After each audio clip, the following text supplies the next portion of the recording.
முன்முன் குருவி ரொம்ப சோம்பேறியான ஒரு குருவி. அந்த காட்டுல இருக்கிற எல்லா பறவைகள் விலங்குகளுக்கு அந்த குருவியை பத்தி நல்லா தெரியும்.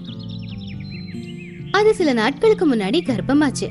இப்போ முட்டைய பிரசவிக்க வேண்டிய நேரம். எனக்கு தெரிஞ்சு நான் எப்ப வேணும்னாலும் முட்டைய வைக்கலாம். ஆனா என்கிட்ட கூட இல்லையே, என்ன பண்றது? அப்படி சொல்லி அது வேகமா பறந்து புல்புல் கிட்ட போச்சு. புல்புல் அக்கா, எப்படி இருக்கீங்க? நல்லா இருக்க முன்முன், நீ எப்படி இருக்க? நான் நல்லா இருக்கேன். ஆனா நான் எப்ப வேணும்னாலும் முட்டை வைக்கலாம். ஆனா என்கிட்ட கூட இல்ல.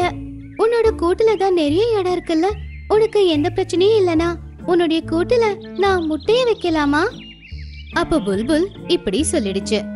இந்த தடவை என் கூட என்னால கொடுக்க முடியாது. ஏன்னா நானும் முட்டை வைக்கணும். உனக்கு நான் முட்டை வைக்க என்னுடைய கூட்டை கொடுத்துட்டேனா, அதுக்கப்புறம் என்னுடைய முட்டைகளை வைக்க நான் உன்ன மாதிரி தான் கேட்டுக்கிட்டு போகணும். அது கேட்டதும் முன்முன் குருவிக்கு ரொம்ப கவலையாயிடுச்சு. அது அங்கிருந்து போயிடுச்சு. அப்படியே கொஞ்ச நேரம் பறந்ததுக்கு அப்புறம் அது டீனு புறா கிட்ட போச்சு. அது கிட்ட சொல்லுச்சு, டீனு புறா, நான் ரொம்ப பிரச்சனையில இருக்கேன், எனக்கு உதவி செய்யறியா? என்ன உதவி செய்யணும் முன்முன்? என்கிட்ட சொல்லு. எனக்கு தெரிஞ்சு நான் எப்ப வேணும்னாலும் முட்டை வைக்கலாம். ஆனா என்கிட்ட கூடு இல்ல. உன்னுடைய கூடு எல்லாரை விடவும் பெரிய கூடு இல்ல. அதனால உன்னுடைய கூட்டுல நான் முட்டை வச்சுக்கலாமா? எனக்கு அனுமதி கிடைக்குமா? முன்முன், உண்மைதான், என்னுடைய கூடு ரொம்ப பெருசுதான். ஆனா என் கூட்டுல நானும் என் புருஷனும் ஒன்னாதானே இருக்கோம். நீ உன்னுடைய முட்டையை என் கூட்டுல வச்சுட்டா அவர் என்கிட்ட கோச்சிப்பாரு. மன்னிச்சிடு, என்னால கூட்டு கொடுக்க முடியாது. முன்முன் அதை கேட்டு சோகமாயிடுச்சு. அங்கிருந்து பறந்து போச்சு. அது ஒரு மரத்தோட கிளையில போய் உக்காந்துச்சு. அப்பதான் மிங்கி கழுகோட கூட்ட அது பாத்துச்சு. அது கழுகு பக்கத்துல போச்சு. மிங்கி கழுகு, உன்னால எனக்கு உதவி செய்ய முடியுமா? இங்க பாரு முன்முன், முதல்ல உன்னுடைய பிரச்சனை என்ன அப்படிங்கறத என்கிட்ட சொல்லு. பிரச்சனை என்னன்னா, என்கிட்டதான் கூட இல்லையே. இப்போ நான் முட்டைய வைக்க வேண்டிய நேரம் வந்துருச்சு. அதுக்கு எனக்கு ஒரு கூடு தேவைப்படுது. காலையில இருந்து எல்லா பறவைகளுக்கிட்டயும் உதவி கேட்டு போதுன்னு ஆயிடுச்சு. ஆனா யாரும் அதோட கூட்டுல எனக்கு இடம் கொடுக்க மாட்டேங்கிறாங்க. எனக்கு நீயாவது உதவி பண்ணு. உன்னுடைய கூட்டுல என் முட்டைய வச்சுட்டு அது பாதுகாப்பா இருக்கும். இந்த உதவியை நான் வாழ்நாள் பூராவும் மறக்க மாட்டேன். இங்க பாரு முன்முன், இது குளிர்காலம். குளிர்காலத்துல இரவுல எவ்வளவு குளிர் இருக்குன்னு உனக்கு தெரியும்ல. என்னுடைய கூட்டை நான் உனக்கு எப்படி கொடுக்க முடியும்? இத கேட்டு பாவம் குருவி ரொம்பவும் வருத்தப்பட்டுச்சு. அப்போ மிங்கி கழுகு இப்படி சொல்லுச்சு, என்கிட்ட ஒரு யோசனை இருக்கு. பக்கத்துல ஒரு மரம் இருக்குல்ல, அதுல கோல்டி கழுகோட கூடு இருக்கு. ரொம்ப நாளா அந்த கூட்டுல கோல்டி இல்ல. எனக்கு தெரிஞ்சு அது வெளியூர் போயிருக்கலாம். எப்ப வரும்னு எனக்கு தெரியாது.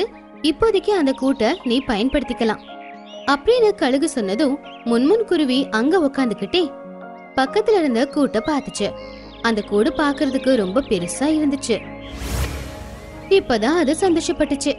சரி, அந்த கூட்டுலயே நான் என் முட்டைய வைக்கிறேன் அப்படி சொல்லி முன்முன் குருவி அங்கிருந்து பறந்து அந்த கூட்டுக்கு பக்கத்துல போச்சு. அத பார்த்து மிங்கி கழுகும் சந்தோஷப்பட்டுச்சு. முன்முன் குருவி அந்த கூட்டுல இன்னும் கொஞ்சம் புல்ல கொண்டு வந்து போட்டுச்சு. அதுக்கப்புறம் அது அங்க உக்காந்து முட்டை எப்ப வரும் அப்படின்னு காத்துக்கிட்டு இருந்துச்சு. கொஞ்ச நேரத்துக்கு அப்புறம் அது 2 முட்டையை வச்சது. அத பார்த்து முன்முன் ரொம்ப சந்தோஷப்பட்டுச்சு. என் அன்புள்ள பசங்களா, உங்களை பாத்துக்க நான் என்னுடைய உயிரை வேணாலும் கொடுப்பேன்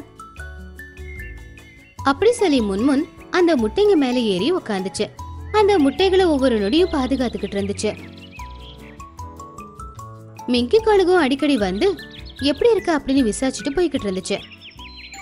இப்படியே ஒரு நாளும் போச்சு. முன்முனுக்கு இப்ப தாக எடுக்க ஆரம்பிச்சுது. அப்ப அது பாத்துச்சு, மிங்கி கழுகும் அதோட கூட்டுல இல்ல. இப்ப நான் தண்ணி குடிக்கலனா கொஞ்ச நேரத்துல என் உயிரே போயிடும். நான் தண்ணி குடிச்சே ஆகணும் அப்படி நினைச்சு அது அதோட கூட்டை விட்டு பறந்துச்சு. அதுக்கப்புறம் பக்கத்துல இருக்கிற குளத்துல போய் தாகம் தீர அது தண்ணியை குடிச்சுது. அதுக்கப்புறம் அது வேகமா பறந்து அதோட கூட்டுக்கு போச்சு. ஆனா அது தூரத்துல இருந்து பாத்துருச்சு. அதோட முட்டைக்கு பக்கத்துல கோல்டி கழுகு உட்காந்துக்கிட்டு இருந்துச்சு. குருவிக்கு உயிரே போன மாதிரி ஆயிடுச்சு. கோல்டி கோல்டி, என்னுடைய முட்டையை எதுவும் செஞ்சிடாத. உன்னோட முட்டையா? நீ என்ன சொல்ல வர?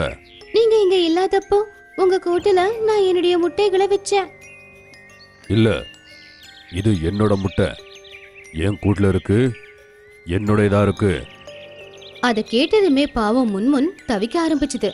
இல்ல இல்ல, இது என்னுடைய முட்டை தான். கோல்டி, இது என்னுடைய முட்டை. இது எதுவும் செஞ்சிடாத. முன்முன் அப்படி சத்தமா கத்துறத பார்த்து மத்த பறவைகளும் அங்க வந்தாங்க. அவங்களுக்கு ஒண்ணுமே புரியல. என்னாச்சு முன்முன்? எதுக்காக கத்திக்கிட்டு இருக்க? நேத்து நான் உங்க எல்லார்கிட்டயும் உதவி கேட்டு வந்திருந்தேன் இல்லையா? ஆனா நீங்க எனக்கு உதவி செய்யலல்ல. வேற வழி இல்லாம இந்த கழுகோட கூட்டுல நான் முட்டை வச்சிருந்தேன். ஆனா இது திரும்பி வந்து இந்த முட்டை அதோடதுன்னு சொல்லுது. அப்படியெல்லாம் ஒண்ணுமே இல்ல. நான் போகும்போது இந்த முட்டையை என் கூட்டுல விட்டுட்டு போன. இது என்னது? இத கேட்டு எல்லா பறவைகளுக்கும் தெரிஞ்சு போச்சு கழுகு பொய் தான் சொல்லுதுன்னு. ஆனா கழுகை எதிர்த்து யாரால தான் பேச முடியும்? நீ பண்ணது கொஞ்சம் கூட சரியில்லை முன்முன் குருவி. நீ மட்டும் உன் சோம்பேறித்தனத்தை விட்டுட்டு கூட கட்டியிருந்தா இன்னைக்கு அந்த கூட்டிலேயே உன்னுடைய முட்டைகளை வச்சிருக்கலாம்ல. நீங்க சொல்றது உண்மைதான். ஒரு அம்மாவா இருந்து நான் சோம்பேறியா இருந்திருக்க கூடாது. இன்னைக்கு என் கண்ணு முன்னாடியே என்னுடைய முட்டைகளை நான் இழக்க போறேன். முன்முன் பயங்கரமா உட்கார்ந்து அழ ஆரம்பிச்சது. ஆனா கோல்டியால அந்த அழுகைய புரிஞ்சுக்க முடியல. அப்பதான் மிங்கி கழுகு அங்க வந்துச்சு. எல்லா பறவைகளும் அங்க இருக்கிறத பார்த்து கோல்டி முன்முனோட முட்டைகள் பக்கத்துல இருக்கிறத பார்த்து மிங்கி சொல்லுச்சு, முன்முன் நீ எதுக்கு அழுவுற? போ உன்னுடைய முட்டைகள் பக்கத்துல. இந்த கூடு என்னது? இதுல இருக்கிற முட்டையும் என்னுடையது, புரியுதா? இந்த கூடு உன்னுடையதா இருக்கலாம். ஆனா முன்முன்ன இங்க தங்கி இந்த கூட்டுல முட்டையை வைக்க சொன்னதும் நான் தான். என் கண்ணு முன்னாடிதான் அவ இங்க முட்டையே வச்சா. நீ அதிகமா பேசாத, அப்புறம் நல்லா இருக்காது. அப்படியா? உன் வேலை என்கிட்ட நடக்காது. என்னுடைய அண்ணன் உன்னை விடவே பலசாலி தெரியும்ல. முன்முனுக்கு நீ ஏதாவது தொந்தரவு கொடுத்தனா அதுக்கப்புறம் விளைவுகளை சந்திக்க வேண்டியிருக்கும். அத கேட்டதுமே கோல்டி ஒரு நிமிஷம் பயந்தே போச்சு. அது சொல்லுச்சு, நான் மறுபடியும் சஞ்சயவன் போயிட்டே இருக்க. இந்த முட்டையிலிருந்து குட்டி வந்ததும் நீ என்ன கூப்பிடு. அப்படி சொல்லி கோல்டி அங்கிருந்து பறந்து போச்சு. அப்ப முன்முன் ரொம்ப பாசமா அதோட முட்டைகள் பக்கத்துல வந்து நின்னுச்சு. அப்போ அது எல்லா பறவைகளுக்கிட்டையும் சொல்லிச்சு, முட்டைக்குள்ள இருந்து குட்டிகள் வெளியே வந்ததுக்கு அப்புறம் சோம்பேறித்தனம் படாம நான் சீக்கிரமாவே ஒரு கூட்டை கட்டிக்கிறேன் அப்படின்னு.